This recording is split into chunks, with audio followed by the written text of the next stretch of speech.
You may not know this, but the federal government is paying out over $4.3 billion every single month to regular people who are taking advantage of this unique opportunity called government contracting product sales. And by the end of this video, I'm going to show you how to scale your business to at least $10,000 per month by providing products to the government, even if you're a complete beginner.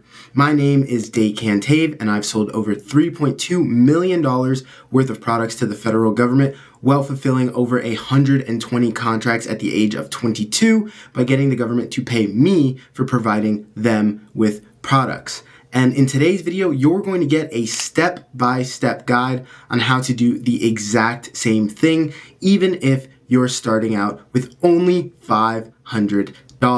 So in today's video, I'm going to show you 4 key things. Number 1, how to get registered with the government and what agency you need to be doing business with, how to find the right products to sell, and then how to source those products. And then step number 3, how to find the right contract opportunities for not just you as a business owner, but for those products specifically. And then step number 4, what infrastructure you need to have in place to fulfill these contracts. By the way, guys, if you're looking to win your first federal contract in 45 days or less, guaranteed, click the link down below to speak with me and my team.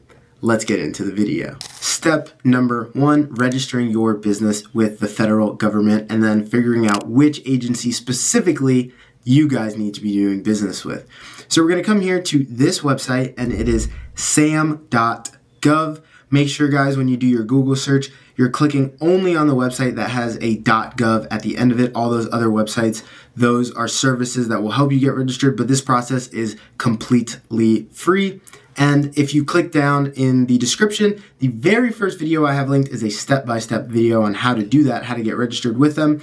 But to get you started, you're going to come down here to register your entity or get a unique entity ID. You're going to go through this process. It only takes you about 45 minutes to an hour, so you can go ahead and watch that video, and you're going to get a CAGE code, which is an acronym which stands for Commercial and Government Entity Code. Think of this as your social security number for doing business with the government. So everybody that conducts any kind of transaction with the federal government, they have to get registered through this website, and then they're now going to be eligible to sell products to the government.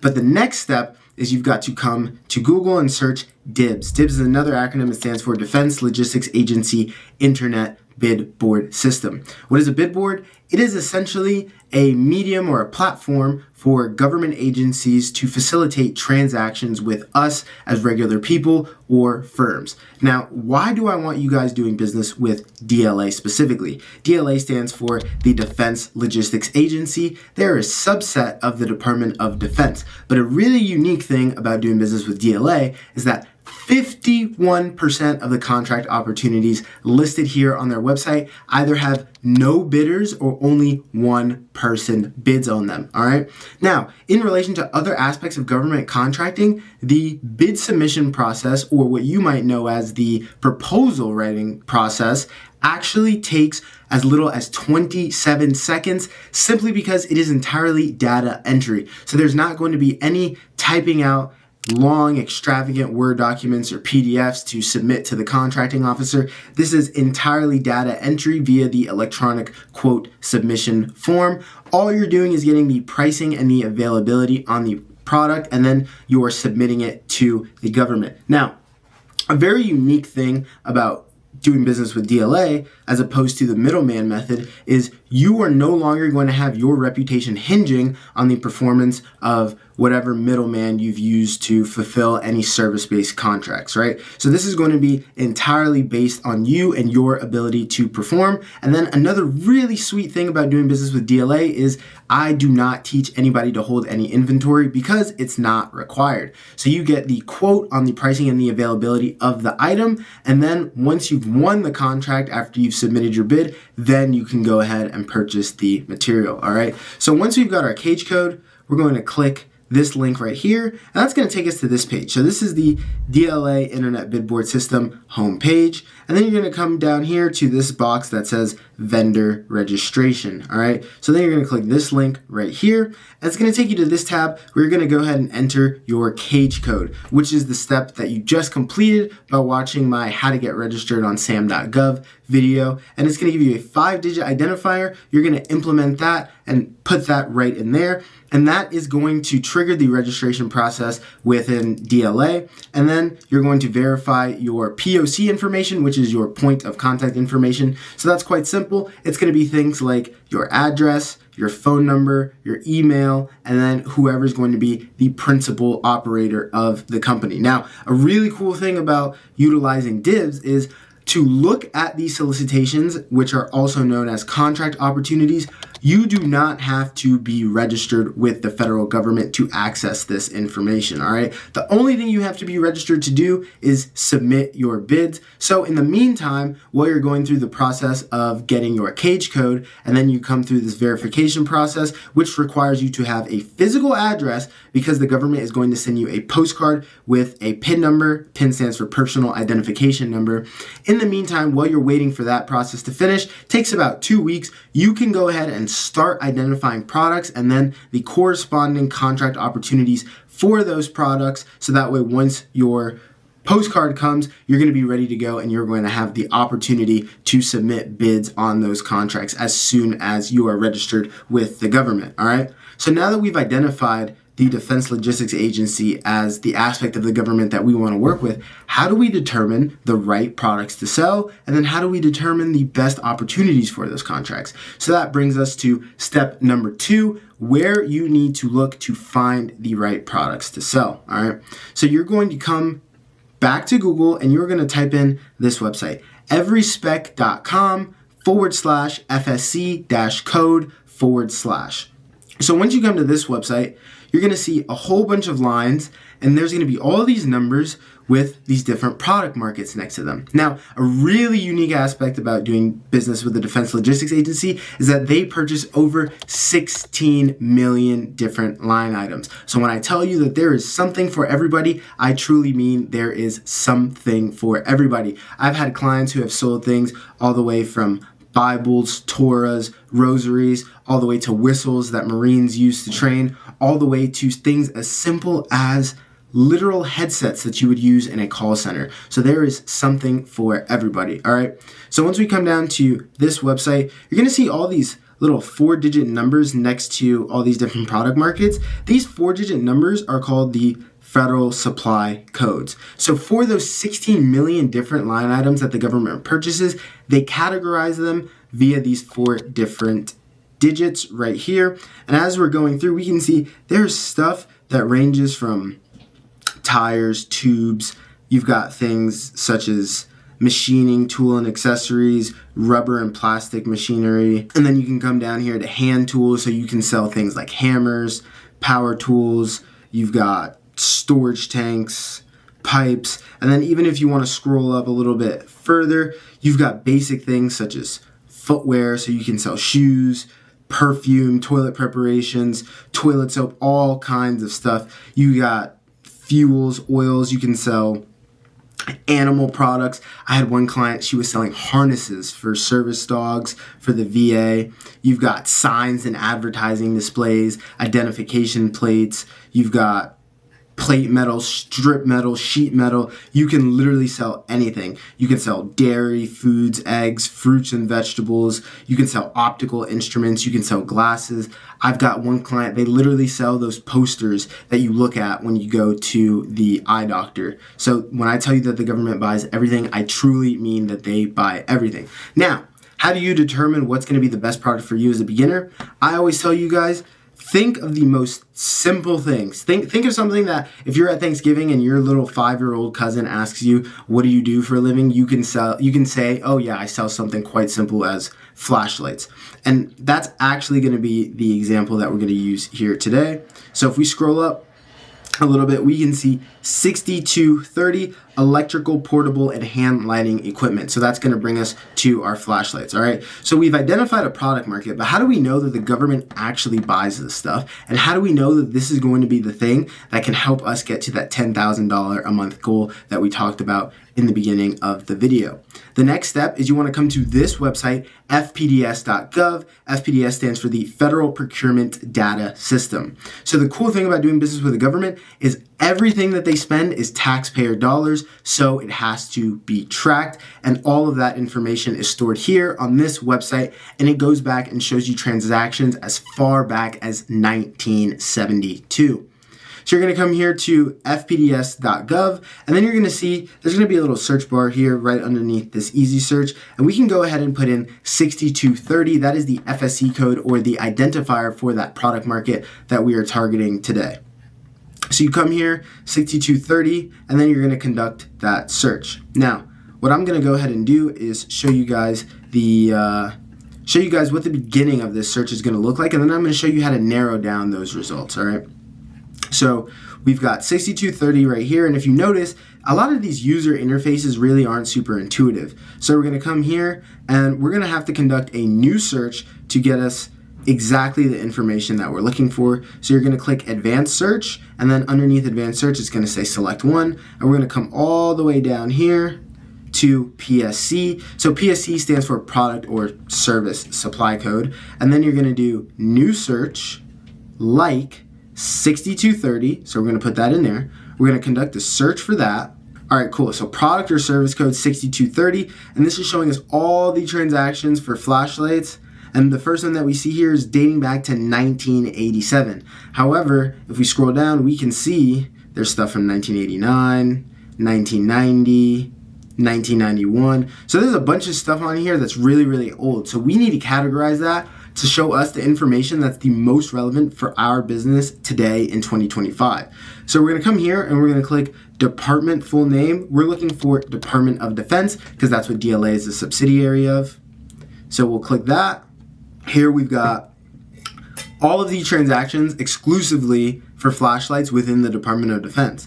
And then, as we see here, top 10 contracting agency name. So the next subset of the Department of Defense that we have to identify is the Defense Logistics Agency. So that's who we want to be doing business with. So we're going to come here, we're going to click this link, and now we're exclusively looking at all of the transactions for flashlights only from DLA. But now we're seeing stuff from 2004, 2005. So there's not really, we got some stuff from 2014. We're not particularly seeing anything that's super relevant to us because this is all old stuff. So how do we look to see what the government spent on this product market recently? We're going to come down here to the right side of the screen, and then we're going to click the date signed button. So this corresponds to when the transaction was authorized or when it was conducted.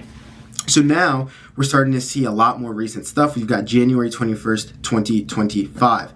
Now, one thing that I have to tell you guys is that all of these transactions that take place in DLA, they do, on DIBS via DLA, they do get listed in FPDS. However, there is something called a 90-day lag. So it takes 90 days for the transactions that are conducted on DIBS to auto-populate here in FPDS. So today is currently April 22nd, 2025. So the most recent transactions are going to be January 21st, 2025. All right. And now that we're looking at this, we can scroll through and we can see, okay, how much have they spent within the last 90 days on this product market? So we've got one for $0. So that is what's called an IDC, indefinite delivery contract. We're not going to worry about those. And then what we're looking for particularly is delivery order, right? So a specific order that the government's placed and they're looking for it to be delivered within a time frame. And we see here, okay, we've got one transaction for $205.15.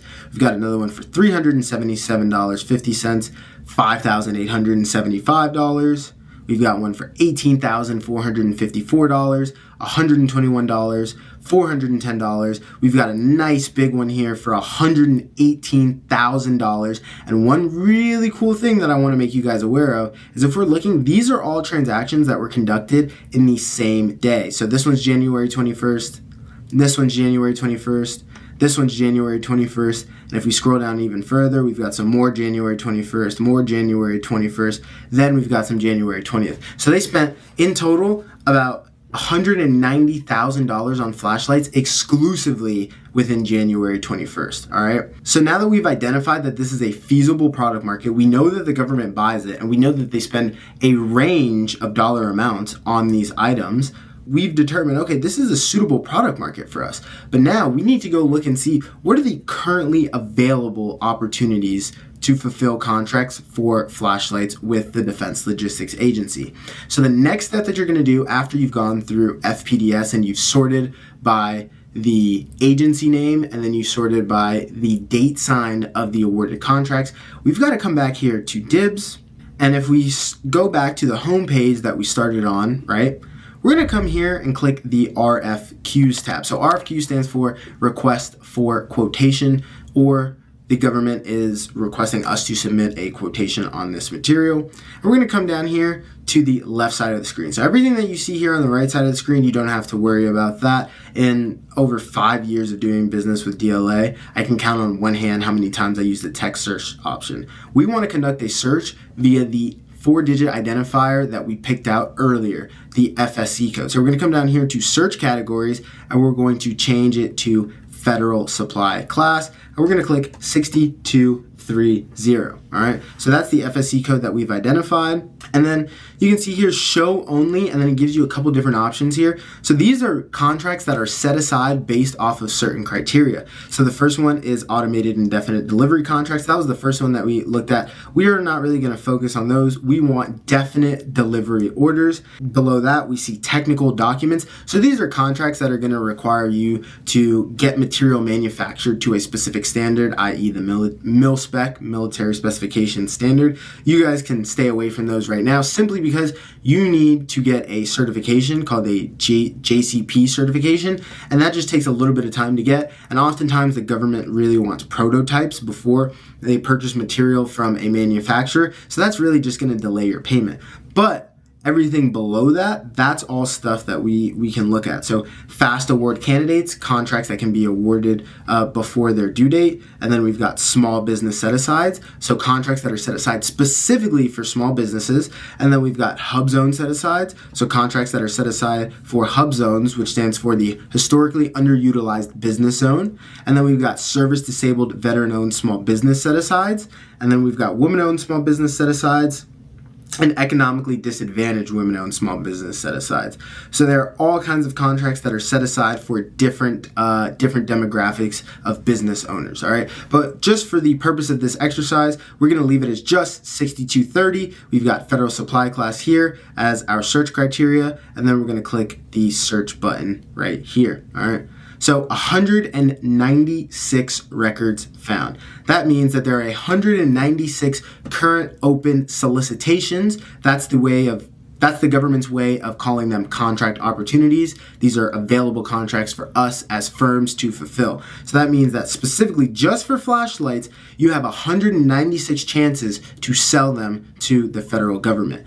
And then as we break down all of this information here in this table, we can see we've got NSN/part number. So NSN is another acronym, and it stands for National Stock Number. National Stock Numbers are essentially Social Security numbers for each of those 16 million different line items that the government purchases, all right? So 6230, if you notice, the first 4 digits of those NSNs correspond to the federal supply class that we had identified. So all of the NSNs fall underneath a very specific category that is associated with the product market that we've identified. And then we come down here to nomenclature. That's just a fancy way of saying the name of the item. And then you can see here whether or not they're technical documents or blueprint requirements for the government to purchase this material from you as a business owner. And then we come over here and we see solicitation. So again, solicitation is just an interchangeable word for contract opportunity. And then to the right of that, we've got the RFQ/quote status, and it says open. So this is a very important thing that we've got to make note of. If it says open, that means that you have the ability to fulfill this contract because the bidding is still open for you to win it. And then we come down here, we see purchase request and quantity. So what we're really looking for here is the quantity. How many units of this item does the government want? And then all the way on the right, we've got the issued and return by date tab. Now, earlier in the video, I talked about how 51% of these contracts, either nobody bids on them or only one person is bidding on them, right? And we can see that here as we look at the issue date and then the return by date. So we've got 12/19/2024. So this contract was literally issued in December of 2024, and it was supposed to be closed by January 3rd of 2025, and it is still open. Now, there's a myriad of reasons as to why this contract could still be open, but primarily, a lot of these contracts are open because there's either one person bidding on it or nobody's bidding on it, so the government is unable to fulfill these contract requirements, all right? So now we've moved on to step number 3. How do we identify which opportunities we need to go after, and what do they all mean? So as we scroll down here, we can see these are a whole bunch of different contract opportunities, and I'm going to look for one that sounds the simplest, right? So I am looking for something as simple as a flashlight, all right? So we've got 6230 right here. That's the FSC code, and then the nomenclature is a flashlight. There's no technical documents, no requirements to get this material made up to a military specification. We've got the solicitation number here. We see the quantity, and then this contract was issued in April of this year, April 7th, and it was supposed to be closed or awarded on April 14th of this year, and it is currently April 22nd, so this contract is still open and available for us to bid on. Now, to get more information about the contract opportunities themselves, we're going to click this link right here. It's a hyperlink, and that will take us to what is called the approved source page, all right? So the approved source page, this shows us the NSN number, the nomenclature, the name of the item, and this is something called the AMSC, or the Acquisition Method Suffix Code. So this is just in reference to how the government wants to go about purchasing this material. Now, guys, if you are looking for a more structured way of doing this, click the link down below to speak with my team, where we will teach you how to employ the product selection protocol. And that is our patented way of helping firms determine what are the best products to sell to the government based off of the criteria that they submit, such as their available ticket size, how much capital they have, what their logistical capabilities are, and then what they feel comfortable packaging and shipping, all right? Back to the video. So we've got the approved source data right here, and this is what I really love about doing business with this aspect of the government. They tell you the exact part number, and they tell you the name of the company that they want the material to come from. Now, some of these companies have their names listed next to their cage code, but even if there's no name listed here, we can still identify who the government is speaking to in reference to this cage code, right? So we come here, we can copy and paste this cage code, and then you're gonna come to this website, govcagecodes.com, and then we can copy and paste the cage code that we got from Dibs, and then that tells us the name of the company, Dixie Electric Supply, and it gives us their address, the date founded, etc., etc. So even if you don't know the name of the company, the government makes it so that way you can identify them via their cage code, and this makes it, as you can imagine, significantly easier when it comes time to find the companies to reach out to source these products, all right? So back to the approved source page here, we've got all these different part numbers, right? And then down here, we've got a hyperlink, which takes us to the solicitation or the contract opportunity. So within this hyperlink is a PDF, and that's going to tell us all the specifications of this contract opportunity, who the government wants it from, how much they're buying it from, etc., etc. And one thing I just want to bring to your attention is I am logged off. I am not logged into Dibs. So even though I haven't logged into Dibs because for the purpose of this exercise, I'm not registered with the Defense Logistics Agency yet, I'm still able to examine these contract opportunities because they are public record. They are available to anybody for your viewing pleasure. So you're gonna come down here, you're gonna click this link, the solicitation link. It's a PDF, and then that will open up in your screen like this. And if you look at the top here, there's 29 pages of these documents. Now, this does not have to be a long and grueling process. I'm going to show you guys exactly what you need to be referencing within the solicitation to determine whether or not it is a feasible opportunity for you. These 29 pages that are listed here, a lot of this stuff is redundancy, and then there's a bunch of pages that host what are called the DFARs, the Defense Federal Acquisition Regulations, and most of these DFARs are standard and have to be published on every single solicitation, which is why they end up being 29 pages. But realistically, all of the information that you need to find is within only 3 to 5 pages, all right? So right now we're on page 1, and then you've got the email address of the person who's going to be responsible for procuring this material or getting the products from whatever firm's bid on it. And then you've got their name, and then it even tells you what division of the Defense Logistics Agency it was issued by, all right? So right here we're on page 1. The most important information, you're going to want to scroll down to section A, all right?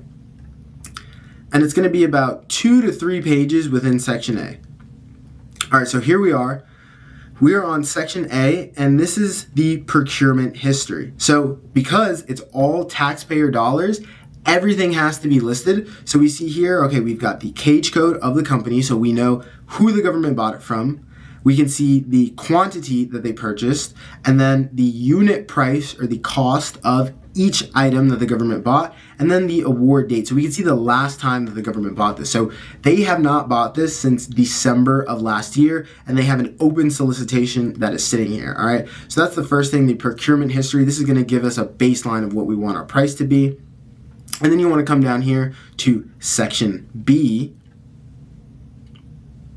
And then in section B, you're going to see something called the CLIN, which stands for Contract Line Item Number. And this is where you're going to figure out how much of the item the government wants you to procure, and then the unit of issue. So the unit of issue here is each, and they want 348, so we know they're looking for exactly 348. But you've got to be careful because the unit of issue could also be HD for 100 or TN for 10, and you would have to multiply the quantity that they're looking for times the unit of issue. And then you've also got all of the companies that the government is willing to get the material manufactured from that you're able to reach out to and then get a quote on the pricing and availability of. So the Dixie Electronic Supply, that's one of the companies that we just looked up, and we verified that that is the same name of that company via the free cage code search.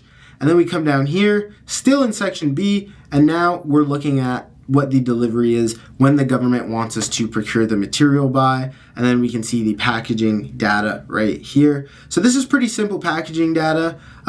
You guys can always reach out to my team and I, and we will decode this for you, but there's also a free website, camphillleidos.com, Camp Hill Leidos packaging code lookup, and you can input all of these codes here, and it'll spit it out for you in layman's terms, all right?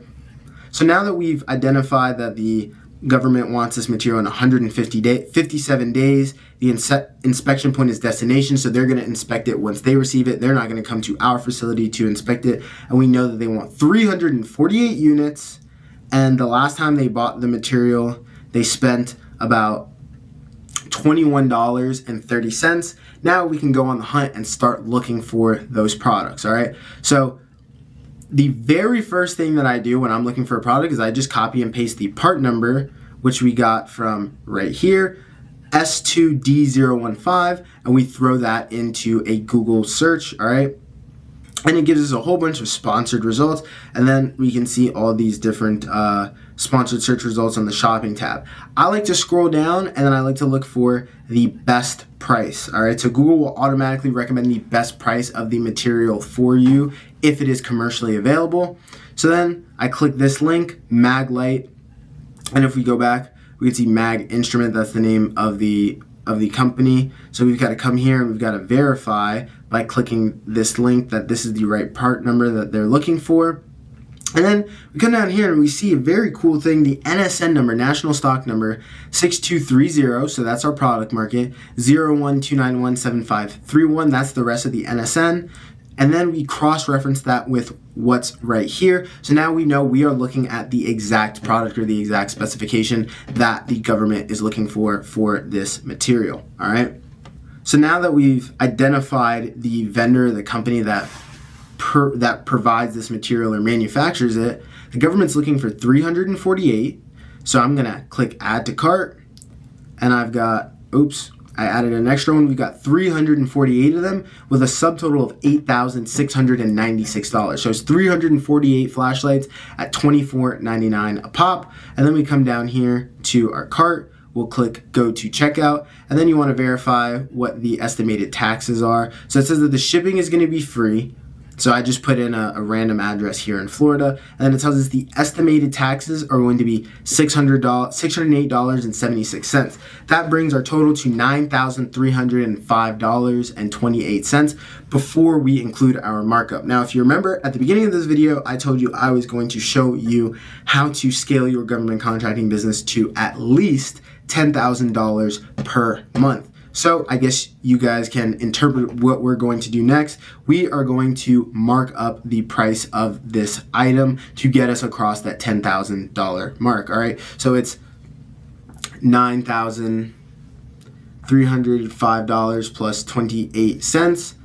And the industry average for a markup is anywhere between 10 and 40%. It depends on the product. So we're going to go ahead and mark this up 20%. So multiplying that times 20%, that brings us to a profit or a gross a net profit of $1,861. And then if we add that to our $9,305, that puts us at a total of $11,166. So we're making a little bit less than $2,000 on this, and this puts us at $11,000 for the total value of this contract opportunity, or this bid, if you will. All right. So now that brings us to step 4. We've identified the product and we've marked it up. We found it. We've calculated what our markup is going to be. Step 4 is what you need to have in place in terms of infrastructure and what you need to do to fulfill this product. All right. So the next thing that you're going to do is you're going to reach out to a customer service representative at a company like this, and you're going to say, hey, can I get a formal quote for the pricing and the availability on this item? They might not know what you're talking about. A lot of times they don't. So a formal quote is anything that's in writing on letterhead from the company, letting you know that this is the actual price of the item and letting you know the stock status of the item, whether or not they have it in their warehouse or whether or not it's going to take time to get manufactured, etc., etc. So we've got a formal quote. The next thing that we need to do is you're going to have to carve out physical space in your home or your office. And don't worry, guys, you could do this even if you're a residential business. I've had people run up over $100,000 a month sitting out of their apartment selling products to the government. But you're going to need a physical space. Ideally, you're going to want a table to package all of the material on. You're going to want a shelf to separate the material that's coming in from the material that's going out. And then the next thing that you're going to want to do is you're going to want to sign up for a free CRM, a free contract management software. And the two that I recommend are, you can do this with Google Drive or Microsoft OneDrive. So those are free options that you have for your CRM software. And then you're going to download the PDF of the contract opportunity. You're going to take your formal quote and you're going to put that in there as well as a PDF. And then you're going to go ahead and submit your bid via the electronic quote submission form in DIBS. Remember, it's entirely data entry. So you're literally just going to input the price of the material, the lead time of the material, how long it's going to take to ship, what company you're getting the material from, and then whether or not you're willing to do the packaging and shipping of the material. All right. And then after that, you're going to want to get a storage bin or a file cabinet, something of that nature that you can keep in your house to keep all of the physical copies of all of your interactions that you've had with your vendor and with the government as well. So that way you can keep all of that in there for a paper trail. So that way in the event that you get audited, you can show the government that you did everything properly. Now, this is a simplification of the topic. However, if you're looking for a more detailed and structured guide on how to do this, click the link down below to speak with me and my team, and we will give you everything that you need to create your own packaging guides, your own standard operating procedures, make sure your quality assurance is on point, as well as how to create a conveyor belt of contracts coming in just like this one that are an upwards of $10,000 a pop, Or even if you're starting out with as little as $500, we can help you identify contracts for as little as $100 a pop and keep rolling over your profits to scale your business. Thank you so much for watching until the end. Not only am I looking forward to your success, I'm absolutely sure of it. Let's go print those dollars.